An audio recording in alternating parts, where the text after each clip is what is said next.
პირველ რიგში მოგილოცავთ თბილისში ნამდვილი გაზაფხული შემოვიდა და როგორც იქნა შეგვიძლია ამოვისუნთქოთ, მოვდუნდეთ და მივესალმოთ მზეს, მივესალმოთ ახალ სიცოცხლეს, ყველაფერი ყვავის, ჭიტები ჭიკჭიკებენ და ეს რა თქმა უნდა დადებითად მოქმედებს ყველა ჩვენგანის ხასიათზე, განწყობაზე და ეს ძალიან მნიშვნელოვანია. და დღევანდელი თემა ეს არის საკუთარი თავის მიმართ სიყვარული თუ ეგოიზმი. რით განსხვავდება ეს ორი რაღაცა? არის თუ არა ნეგატიური საკუთარი თავის მიმართ სიყვარული, როგორ და როდის უნდა ვისწავლოთ საკუთარი თავის მიმართ სიყვარული და ასე შემდეგ. და პირველ რიგში კითხვა თქვენთან, რამდენად აქტუალურია ეს საკითხი თქვენთვის და თქვენ როგორ ფიქრობთ, უნდა თუ არ უნდა უყვარდეს ადამიანს საკუთარი თავი. წინა შეხვედრაზე ჩვენ ვისაუბრეთ იმ მეტარუქებზე, რომელიც ადამიანს უყალიბდება დაბადების შემდეგ და მუცლადყოფნის პერიოდში პრინციპში იწყებს ჩამოყალიბებას, თუმცა აღზრდასთან ერთად განიცდის გარკვეულ ცვლილება ტრანსფორმაციას და გახსოვთ, რომ მან იმ შემთხვევაში თუ ადამიანი დაიბადა ჰარმონიულ გარემოში და იზრდებოდა ჯანსაღ ოჯახში, მას უნარჩუნდება ორივე ოკეი, მე კარგი ვარ და სხვაებიც კარგები არიან. ასეთ შემთხვევაში ადამიანს აქვს საკუთარი თავის მიმართ სიყვარული. ის პატივს ცემს საკუთარ თავს და სხვა ადამიანებს. აი ის საკუთარი თავის მიმართ სიყვარული, რომელზეც დღეს ვისაუბრებთ, ეს არის ჯანსაღი მდგომარეობა, როდესაც ადამიანი არის ჰარმონიაში საკუთარ თავთან და ასევე კარგად განსაზღვრავს საკუთარ და სხვა ადამიანის საზღვრებს და საკუთარი სიკეთისთვის სხვა ადამიანების საზღვრებს არ ლახავს. ხოლო იმ შემთხვევაში, როდესაც ჩვენ ვსაუბრობთ ეგოიზმზე, ეგოიზმი ეს არის არაჯანსაღი სიყვარული საკუთარი თავის მიმართ, როდესაც ადამიანი ნევროტულად, მუდმივად ცდილობს საკუთარი პოზიციის, საკუთარი ინტერესების, საკუთარი სურვილების დაცვას და ამ დროს ძალიან ხშირად ხდება სხვა ადამიანების ინტერესების არ გათვალისწინება, შელახვა, მათი საზღვრების განადგურება და ადამიანი თვლის, რომ რა მნიშვნელობა აქვს სხვები რას გრძნობენ ან რას ფიქრობენ, როდესაც მე მინდა, მე ყველაფერი მეკუთვნის და შემიძლია. ეს არ არის ჯანსაღი ფორმა საკუთარი თავის მიმართ სიყვარულის და ჩვენ მას ეგოიზმს უწოდებთ. იმისთვის, რომ აი ეს ორი სიტყვა საიდან გაჩნდა, საიდან მოდის, განვიხილოთ, ჩვენ და დავფიქრდეთ ეს პიროვნების სტრუქტურაზე და ჩვენ ამაში ძალიან კარგად დაგვეხმარება სხეულზე ორიენტირებული ფსიქოთერაპიიდან პიროვნების სტრუქტურა, რომელიც რამდენიმე შრისგან შედგება და ყველაზე ცენტრალური ეგრეთ წოდებული ბირთვული ნაწილი პიროვნების, ეს არის ეგრეთ წოდებული სელფი ან თვითობა. მასში ჩაწერილია ადამიანის ყველაზე ძვირფასი თვისებები, რესურსები, მისი უნარები და თუ კი სელფში არსებული პოტენციალი მაქსიმალურად განვითარდება, ჩვენ მივიღებთ ადამიანის საუკეთესო ვერსიას. აი, როდესაც ამბობენ, გახდი შენი თავის საუკეთესო ვერსია, იგულისხმება ზუსტად ის, რომ შენს ბირთვში, შენს სელფში არსებული რესურსები ამოქმედე, გამოუშვი, ჯერ პირველ რიგში გაიცანი და აღმოაჩინე და ამ შემთხვევაში ის რა პოტენციალიც გაქვს, ის რისთვისაც ხარ, შენ ამ ყველაფრის შესრულებას შეძლებ.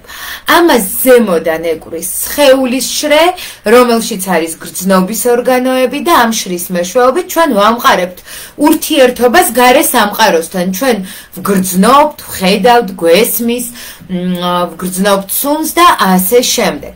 შემდეგი შრე არის ჩვენი ემოციების და განცდების შრე, როდესაც ჩვენ შთაბეჭდილებები გვექმნება იმ დანახულზე, მოსმენილზე ან განცდილზე და შემდეგი შრე, ბოლო შრე, რომელიც სადღაც 5 წლის ასაკში იწყებს ჩამოყალიბებას, ეს არის ეგრეთ წოდებული ნიღბის ან ეგოს შრე. ნახეთ, როგორ გვეხმარება ეს ორი სახელწოდება selfie და ego იმის გარკვევაში რა არის საკუთარი თავის მიმართ სიყვარული ანუ self love და რას ნიშნავს ეგოიზმი ანუ ამ შემთხვევაში ეგოზე დამოკიდებული ან ეგოს გაძლიერების პროცესი შესაბამისად self love საკუთარი თავის მიმართ სიყვარული ეს არის იმ ბირთვის იმ ბირთვული რესურსების პატივისცემა იმ რესურსების აღქმა როგორც საკუთარ თავში მე ვარ კარგი ადამიანი ასევე სხვა ადამიანებში და ამ შემთხვევაში ჩვენ ადამიანები რომლებსაც აქვთ ეს აღქმა როგორც საკუთარ თავს ასევე სხვა ადამიანებს პატივს ვცემთ მეორე ვარიანტი ეგოიზმი ეს არის ერთგვარი ნიღაბი რომელიც შეიქმნა 5 წლის შემდეგ როდესაც ბავშვი სწავლობს მშობლებისგან ან მნიშვნელოვანი ზრდასრულებისგან როგორი უნდა იყოს იმისთვის რომ არ დაჩაგრონ იმისთვის რომ არ განკითხონ იმისთვის რომ არ გარიყონ საზოგადოებისგან და შესაბამისად შემდგომში უკვე ქმნის ერთგვარ true self ჩაბღაუჭებულია აი ამ თავის ნიღაბს და მუდმივად ყველა სიტუაციაში ცდილობს ამ ნიღბით ფუნქციონირებას. ამ ნიღბის დაკარგვის გამო ადამიანი ხშირად სხვა ადამიანებს აუფასურებს, ანადგურებს და ცდილობს გააკეთოს ყველაფერი, რომ მისი ნიღაბი შენარჩუნდეს. აქედან გამომდინარე, ეგოიზმი ეს არის საკუთარი თავის იმ ნაწილის მიმართ სიყვარული, რომელიც ყველაზე უსაფრთხო და ყველაზე ძლიერი მგონია სოციუმთან მიმართებაში. შესაბამისად, რამდენიმე ვარიანტი მაქვს ჩამოწერილი, მოდით გავიაროთ, რა ახასიათებს ეგოიზმს და რა ახასიათებს თქვათ საკუთარი თავის მიმართ სიყვარულის მქონე ადამიანს და მე შეგვიძლია თქვენი მოსაზრებაც მოვისმინოთ, საინტერესო იქნება თუ დაწერთ თქვენს ისტორიებს ან შეიძლება რაღაც თქვენ გამოცდილებას. მაგალითად, ეგოიზმს არ შეუძლია თანაგრძნობა, მას მხოლოდ საკუთარი თავი ეწოდება. ემპათიის გრძნობით ხასიათდება საკუთარი თავის მიმართ სიყვარულის მქონე ადამიანი, რადგან ის ხედავს სხვა ადამიანებში იმ დარდს, იმ ტკივილს, რომელიც აქვს ადამიანს და უთანაგრძნობს მას. ეგოისტი კი თანაგრძნობას სისუსტედ მიიჩნევს და ამ შემთხვევაში თუ კი ის უთანაგრძნობს სხვას, ესე იგი თვითონაც გახდება მოწყვლადი. აქედან გამომდინარე, მისთვის ეს გრძნობა, ემპათია ძალიან უცხოა. კიდევ ერთი, ეგოიზმს ახასიათებს ანგარება, მისი ყველა ქცევა სარგებლის მიღებაზე არის მიმართული. საკუთარი თავის მიმართ სიყვარულის მქონე ადამიანი კი გულწრფელად ზრუნავს საკუთარ თავზე და სხვა ადამიანების საზღვრებს ამ შემთხვევაში არ არღვევს. შესაბამისად, ანგარება ეს არის ეგოისტის თვისება, ხოლო სხვა ადამიანების ინტერესების გათვალისწინება და პატივისცემა არის საკუთარი თავის მიმართ სიყვარულის ნიშანი. შემდეგი თვისება კიდევ ერთი, ეგოისტი თვლის, რომ მხოლოდ ის ფლობს ჭეშმარიტებას და ყველა განსხვავებული აზრი მცდარია. საკუთარი თავის მიმართ სიყვარულის მქონე ადამიანი კი სხვა ადამიანების აზრს, განსხვავებულ აზრს პატივს ცემს და რატომ ცემს პატივს? იმიტომ რომ იცის, რომ ყველა ადამიანი თავის ბირთვში, self-ში უნიკალურია და მათ უნიკალურ გამოცდილებაზე არის დამოკიდებული მათი მოსაზრება და ის რომ სხვა ადამიანი განსხვავებულად ფიქრობს არ ნიშნავს იმას რომ შენ ცდები და აქედან გამომდინარე თუ კი საკუთარი თავი გიყვარს შეგიძლია მიიღოს სხვა ადამიანი განსხვავებული აზრით. ეგოიზმის შემთხვევაში კი ეს იქნება ფიასკოს ტოლფასი, ანუ მე დავმარცხდი, მე მქონდა არასწორი მოსაზრება, შენ სწორი და ამიტომ ეგოისტი არასდროს არ გაითვალისწინებს სხვა ადამიანის აზრს, შესაბამისად მუდმივად საკუთარი პოზიციის დაცვაში იქნება მაშინაც კი, როდესაც შესაძლებელია გულის სიღრმეში ხედავს და გრძნობს რომ რეალურად ცდება. შემდეგი თვისება ეგოისტი მესაკუთრეა, მას უჭირს დათმობა და გაცემა საკუთარი თავის მიმართ სიყვარულის მქონე ადამიანი კი სიამოვნებას იღებს, როდესაც სხვა ადამიანებს უზიარებს სხვადასხვა სიკეთეს, მატერიალურს თუ არამატერიალურს, მას სიამოვნებს, როდესაც მის ირგვლივ ადამიანები არიან ბედნიერები, უხარიათ და შესაბამისად სიამოვნებით ჩუქნის საჩუქრებს, რა თქმა უნდა, ამით არ აზიანებს ან არ აზარალებს საკუთარ თავს. ამას დიდი მნიშვნელობა აქვს. შესაბამისად, ეგოისტი ვერ გასცემს, ან თუ გასცემს, გასცემს ანგარებით. გახსოვთ, პირველი პუნქტი ანგარება, ის აკეთებს საჩუქარს ან სიკეთეს იმისთვის, რომ მომავალში უფრო მეტი სიკეთე მიიღოს. შემდეგი პუნქტი, ეგოისტი თვლის, რომ მას ნაკლები არ აქვს, მას არაფერი აქვს გამოსასწორებელი, შეცდომას უშვებს მხოლოდ სუსტი და ის იმ შემთხვევაში თუ აღიარებს, რომ დაუშვა შეცდომა ან ნაკლი აქვს ან რაღაცა აქვს შესაძლებელი, ის არის სუსტი. საკუთარი თავის მიმართ სიყვარულის მქონე ადამიანი კი ძალიან დიდი სიამოვნებით ისმენს კონსტრუქციულ კრიტიკას, ითვალისწინებს სხვა ადამიანების აზრს, რა თქმა უნდა, არ არის დამოკიდებული სხვა ადამიანების აზრზე, თუმცა იმ შემთხვევაში თუ დაინახავს აი ამ ადამიანის აზრში რაღაცა ძვირფას, აუცილებლად გაითვალისწინებს ამას და დახვეწავს საკუთარ უნარებს ან საკუთარ თავს. ეგოისტს არ უყვარს საკუთარი თავი, მას უყვარს საკუთარი წარმატებები, საკუთარი თავის მიმართ სიყვარულის მქონე ადამიანი კი ყოველთვის ზეიმობს საკუთარ წარმატებებს, თუმცა უყვარს საკუთარი თავი წარუმატებლობის მომენტშიც კი. ის არ ლანძღავს საკუთარ თავს წარუმატებლობის გამო, არ იძულებს საკუთარ თავს, ეფერება და ამბობს არაუშავს, ეს კარგი გამოცდილება იყო და მომავალში ჩვენ უკეთეს მივაღწევთ, ჩვენ მეც გავაკეთებთ იმისთვის, რომ მივიღოთ საუკეთესო შედეგი. ეგოისტისთვის კი წარუმატებლობა მისი პიროვნების დაკარგვას, მისი აი ნიღბის დაკარგვის ტოლფასია, რაც ძალიან საშიშია, როგორც ხედავთ. ეგოისტს არ შეუძლია სხვების სიყვარული და სხვებზე ზრუნვა, ის მხოლოდ საკუთარ თავზე ზრუნავს. ადამიანი, რომელსაც საკუთარი თავის მიმართ სიყვარული აქვს, ზრუნავს სხვა ადამიანებზე, გამოხატავს მათ მიმართ სიყვარულს, რაც უფრო ღრმა საკუთარი თავის მიმართ სიყვარული, მით უფრო მარტივად გამოსდის ეს მას. ნახეთ, როდესაც ადამიანს უყვარს საკუთარი თავი და ხედავს საკუთარ ჭეშმარიტ მეს, თვითობას, ის ხედავს სხვა ადამიანებში იგივეს და შესაბამისად მას უფრო მარტივად შეუძლია იმ ადამიანებში კარგის დანახვა.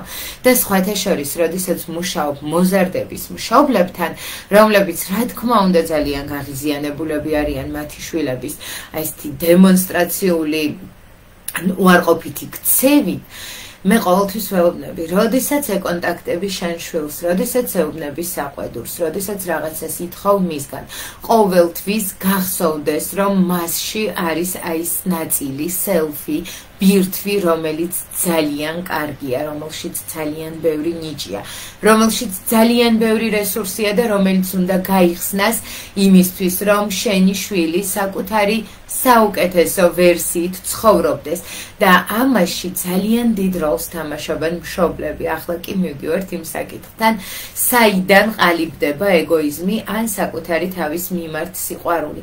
როგორც ხედავთ, ეგოისტი ეს არის დაცვის პოზიციაში მყოფი ადამიანი, რომელმაც გამოიმუშავა სტრატეგია, რომელიც ეხმარება მას იმისთვის, რომ არ იყოს გარიყული საზოგადოებიდან. სადღაც 5 წლიდან ჩვენ ხვდებით სოციალურები და ჩვენთვის ძალიან მნიშვნელოვანია ის, რომ სოციუმმა მიგვიღოს და სოციუმმა გვაღიაროს.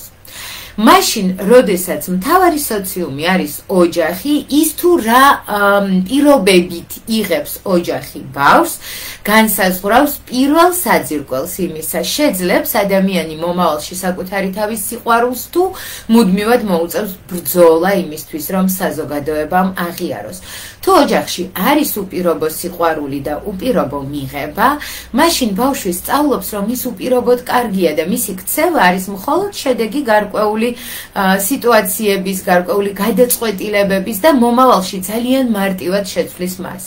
იმ შემთხვევაში, თუ ბავშვი ხედავს, რომ ის უყვართ მხოლოდ იმ შემთხვევაში, როდესაც მისი ქცევა შეისაბამება გარკვეულ მოდელს, ის კარგავს საკუთარი თავის მიმართ სიყვარულს, ის კარგავს საკუთარ self-თან წვდომას და მუდმივად ჩაბღაუჭებულია იმ კონკრეტულ ერთ ან ორ ქცევის მოდელს, რომელიც სოციუმისთვის მოსაწონია, რომელიც სოციუმში ყველაზე დიდ უკუკავშირს იწვევს და შესაბამისად ის უკვე ფიქსირებულია საკუთარ ეგოზე, რაც ფაქტობრივად განწირულია იმისთვის, რომ ადამიანი ეგოისტად ჩამოყალიბდეს და ძალიან სამწუხაროა ეგ ამბავი.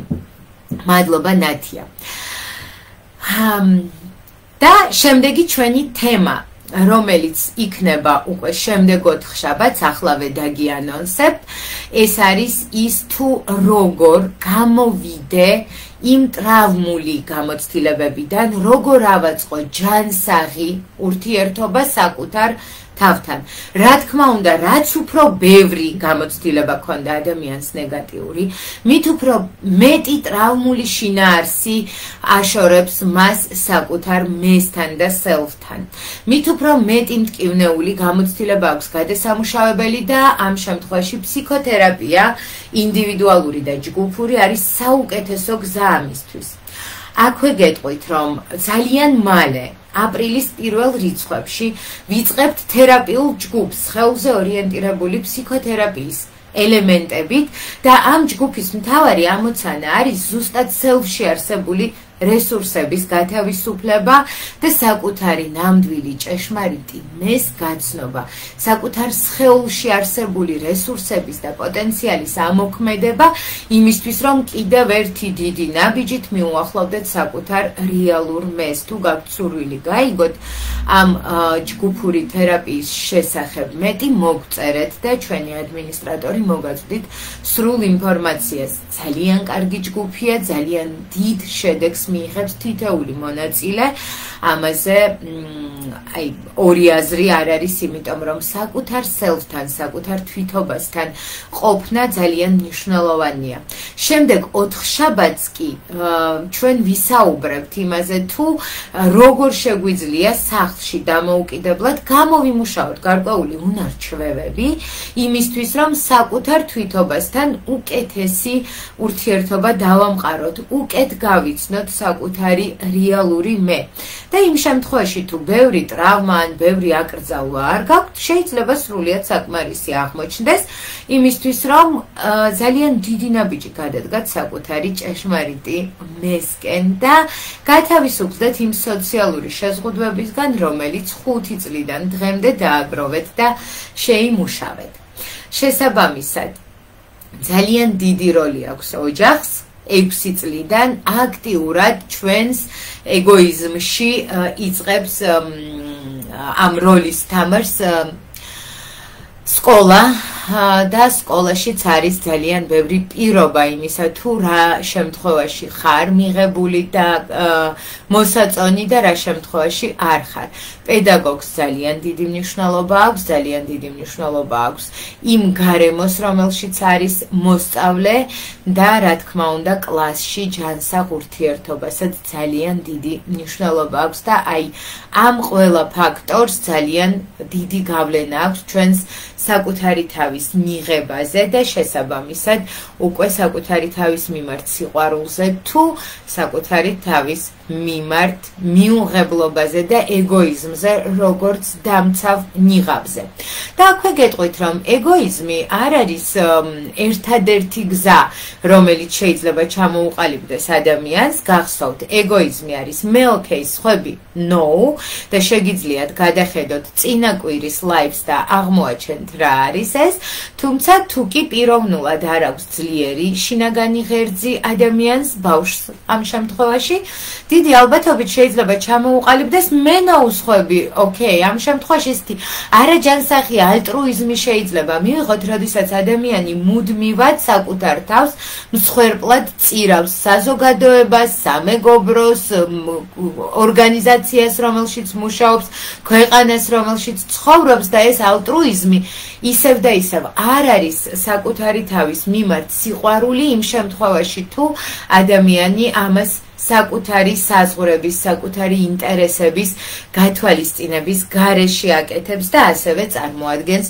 პრობლემას ზუსტად ისევე როგორც ეგოიზმი. თუმცა აქვე შეიძლება დავფიქრდეთ იმაზე, რომ ეგოიზმი ბევრად უფრო ნეგატიურად აღიქმება სოციუმის მხრიდან, ვიდრე ალტრუიზმი და რატომ? იმიტომ, რომ ამ შემთხვევაში სოციუმი ვერ იღებს სარგებელს, ხოლო ალტრუიზმის შემთხვევაში სოციუმი მუდმივად იღებს სარგებელს ადამიანისგან. შესაბამისად ეგოისტებს ებრძვიან, ხოლო ალტრუიზმს ადიდებენ. სინამდვილეში ორივე ნევროტულია და როგორც ხედავთ, ჯანსაღი ფორმა არის ბალანსი მეს და სხვებს შორის, რადგან ჩვენ ცხოვრობთ სოციუმში, ამ სოციუმს აქვს ჩვენზე გარკვეული გავლენა და ჩვენ გვაქვს სოციუმზე გარკვეული გავლენა და ჩვენ ვიცით, რომ ჩვენი უფლებები და სხვა ადამიანის უფლებები თანაბარია, ჩვენი უფლებები მთავრდება იქ, სადაც სხვა ადამიანის უფლებები იწყება და ჩვენ უნდა ვისწავლოთ საზოგადოებაში ჯანსაღი საზღვრებით და ურთიერთპატივისცემით ცხოვრება. ეს ჩვენი საზოგადოების ფსიქიკურ ჯანმრთელობას შეუწყობს ხელს, აისახება დადებითად ზოგადად ქვეყნის ფსიქიკურ სტატუსზე და მომდევნო თაობების სიჯანსაღეზე. რა თქმა უნდა, ჩემთვის მნიშვნელოვანია თქვენი კითხვები და უკავშირი. ვიცი, რომ ლაივების დრო სამუშაო დროს ემთხვევა და ბევრი ნახულობს მოგვიანებით ჩანაწერის სახით. შეგიძლიათ მოგწეროთ მოგვიანებით თქვენი კომენტარები, მე კი გემშვიდობებით და შემდეგი ჩვენი კვირის ლაივის თემა იქნება self-თან კავშირი და ერთ ძალიან საინტერესო სავარჯიშოს შემოგთავაზებთ ლაივის დროს. გემშვიდობებით და მადლობა, რომ იყავით ჩემთან ერთად ეს 25 წუთი.